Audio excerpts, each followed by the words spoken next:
If Russia used a tactical nuclear weapon in Ukraine, everything would change. Not just the battlefield, not just Europe, but the entire world. It would mark a break in history, the kind of moment when the rules that held for decades collapse in a single flash.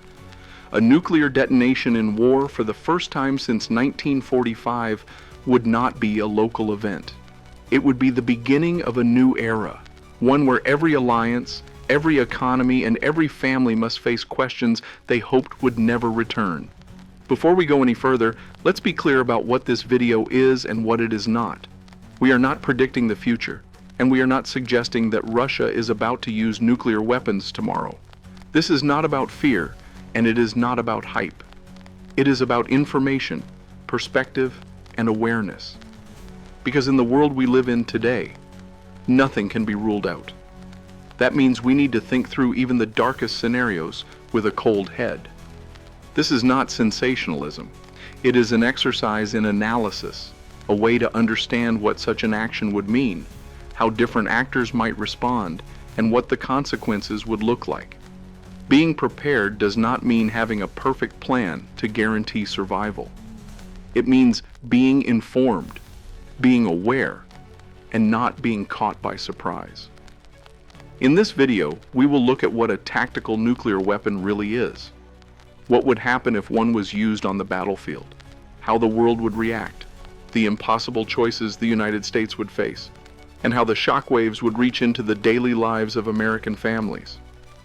If you want serious analysis without alarmism, subscribe to Safety Zone so you never miss the breakdown of the forces shaping your world. So what exactly are we talking about when we imagine Russia using a tactical nuclear weapon? A tactical nuke is not a miniature version of the bombs that destroyed Hiroshima or Nagasaki. It is designed for the battlefield to strike military targets, supply hubs, or concentrations of enemy forces. The difference lies not only in size but in purpose. Strategic weapons are built to threaten entire nations and cities. Tactical weapons, on the other hand, range from fractions of a kiloton up to several tens of kilotons, and they are meant to shift the balance of a campaign. Numbers matter, but the political shock of any nuclear use goes far beyond the yield. Russian doctrine makes this scenario more than just theory. Moscow has repeatedly stated that nuclear weapons could be used if the existence of the state were in danger. Analysts in the West interpret this language as a lowering of the threshold, not a bluff, but a deliberate signal that under extreme pressure, Russia might consider the unthinkable. Now imagine the case itself. An Iskander missile, armed with a 10-kiloton warhead, fired at a Ukrainian military hub. In an instant, the blast and shockwave tear through structures, vehicles, and troops. The thermal pulse burns skin and eyes far beyond the crater. Radiation spreads, and then comes the fallout. A drifting cloud of radioactive particles carried downwind for miles. Local hospitals collapse under the pressure, panic spreads across the region, and the images ignite fear around the world. And yet, on the battlefield, the effect is not as decisive as many assume. The strike devastates a single node, but the contaminated terrain becomes dangerous to cross, even for Russian troops. Maneuver slows, the advance is disrupted, and commanders are forced to weigh every step against exposure. So we are left with a hard question. Would a single nuclear strike really be enough to break Ukraine and force its allies to stop? If a single nuclear strike would not guarantee victory on the battlefield, it would guarantee something else, an international firestorm. The moment reports confirmed a nuclear detonation, NATO and the G7 would move into emergency session. Condemnations would be unanimous. Leaders would warn of catastrophic consequences for Moscow. Military readiness levels would rise, and every capital would prepare for the possibility that the conflict had entered a new phase. In Europe, the reaction would be sharp but divided.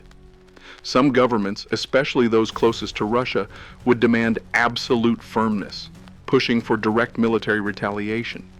Others, fearful of escalation, would urge caution, warning that one wrong move could drag the continent into a larger war. The alliance would face the hardest unity test since its founding. Outside the West, the pressure would mount as well. China has consistently said that nuclear weapons must never be used, and Beijing would be forced to distance itself from Russia, at least publicly, to protect its global image.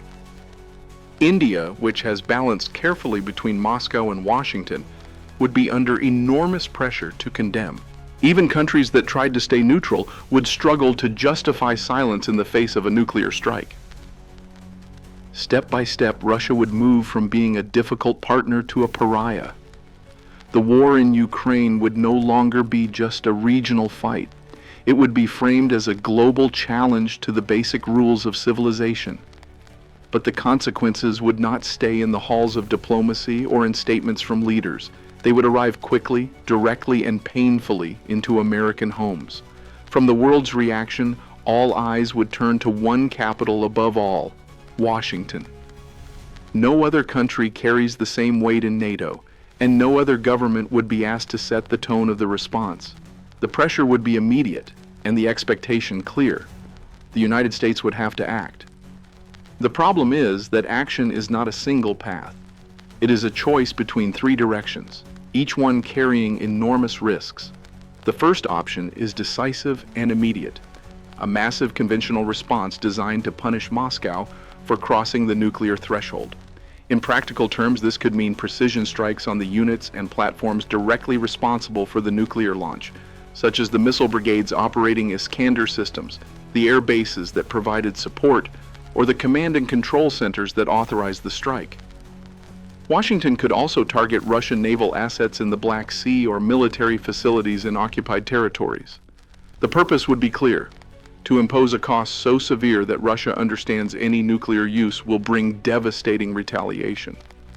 Such an option would reassure NATO allies, demonstrate resolve, and restore credibility. But it would also risk rapid escalation. Strikes on Russian forces might trigger counterattacks not just in Ukraine but across multiple theaters, in cyberspace, in the Baltics, in the Arctic, or even against American forces in Europe and the Middle East. The costs in human lives, military resources, and economic fallout would be immense. The chance of miscalculation, where each side interprets the other's move as preparation for something larger, would grow with every passing hour. The second option is calculated hesitation. Washington could pause, call for emergency consultations with NATO and the G7, and attempt to build a united coalition response before launching military action. Diplomatic levers would be pulled to the maximum. Further sanctions, economic isolation, expulsion of Russian representatives from international institutions. The White House might argue that slowing down buys time for careful coordination, prevents rash escalation, and keeps the alliance unified. On paper, it sounds reasonable. In reality, hesitation carries its own dangers. NATO is an alliance of 31 nations, each with its own politics, fears, and red lines. A delay in action would allow Moscow to push its own narrative, claiming the strike was limited or necessary, and that the West is divided. Some allies would interpret the pause as weakness. Others might demand even harsher action, fracturing unity at the exact moment it is needed most. A pause buys time, but it also creates space for division. And division is exactly what Russia would exploit. The third option is strategic restraint, a conscious choice to avoid escalation, even at the cost of credibility. Under this approach, the United States might confine its response to non-kinetic tools, sweeping financial sanctions, cutting Russia off entirely from global markets, seizing assets, or conducting cyber retaliation to cripple Moscow's infrastructure. Washington could recall ambassadors, mobilize humanitarian aid, and flood Ukraine with more advanced weapons, while deliberately avoiding direct military strikes. The short-term advantage is obvious. Restraint minimizes the chance of a wider war, but the long-term costs are severe. Allies in Europe and Asia would question whether U.S. security guarantees are real. Countries that rely on the American nuclear umbrella, from Poland to South Korea, would begin to doubt. Adversaries from Iran to North Korea would see an opportunity.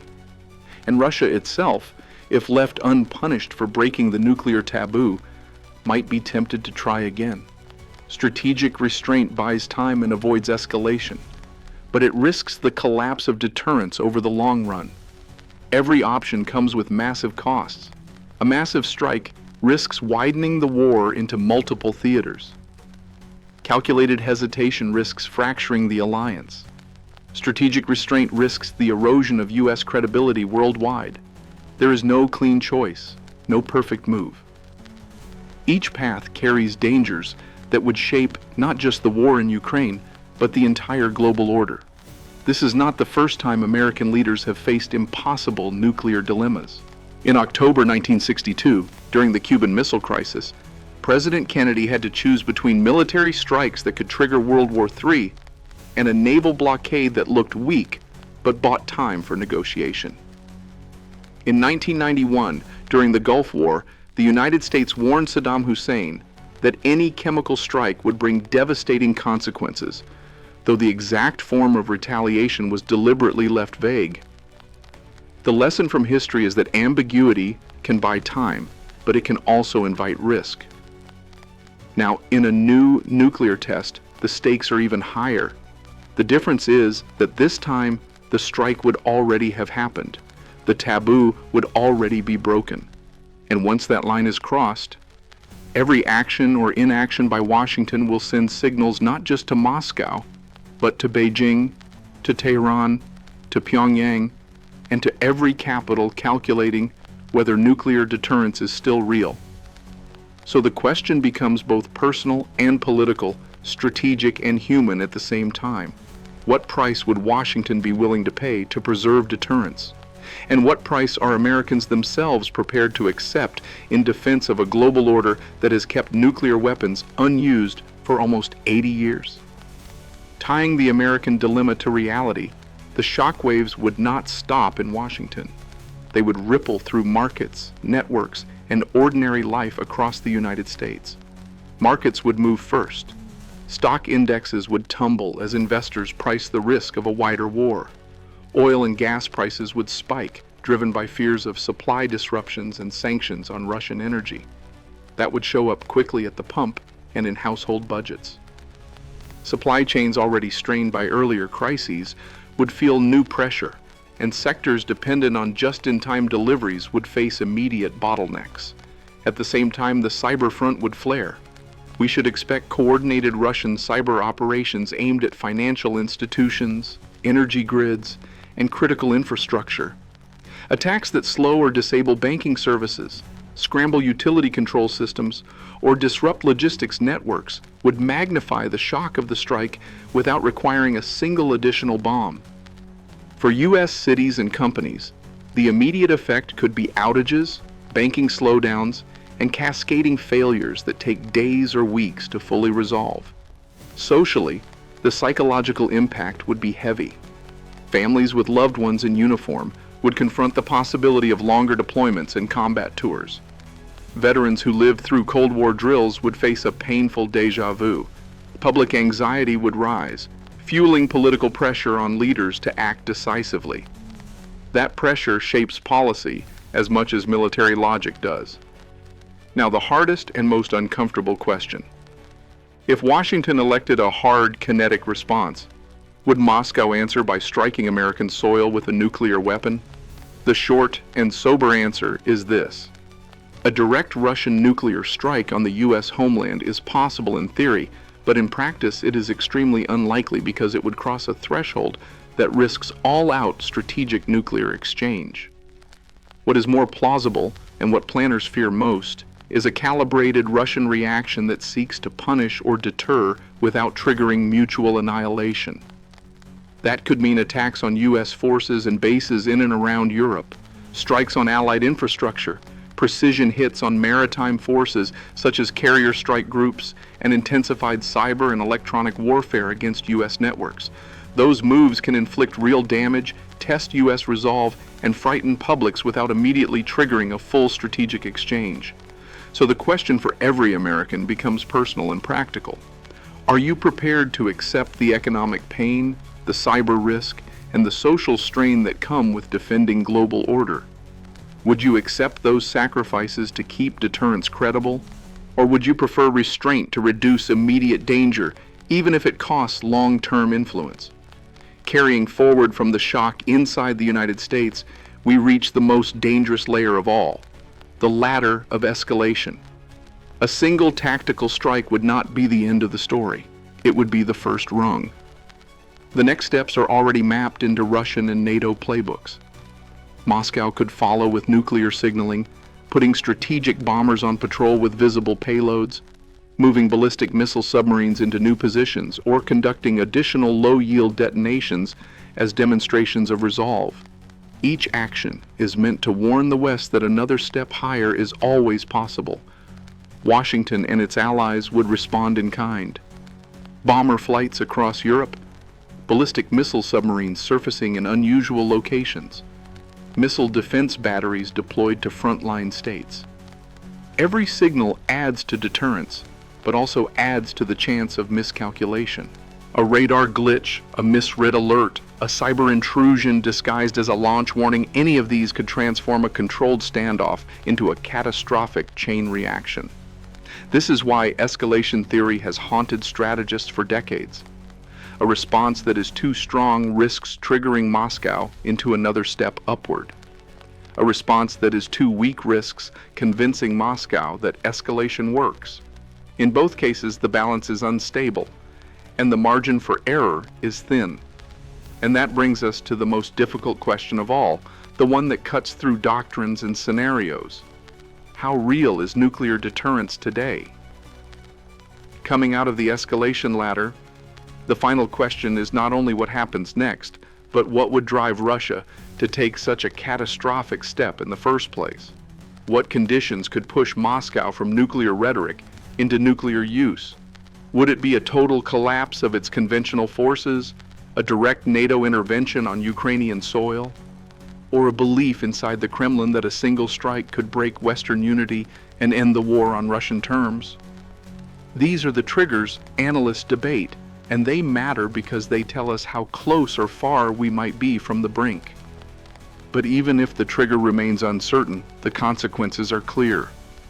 A nuclear strike in Ukraine would not only kill and contaminate locally, it would reshape global security, destabilize alliances, and rewrite the credibility of the United States. It would not be a battlefield event. It would be a civilizational one.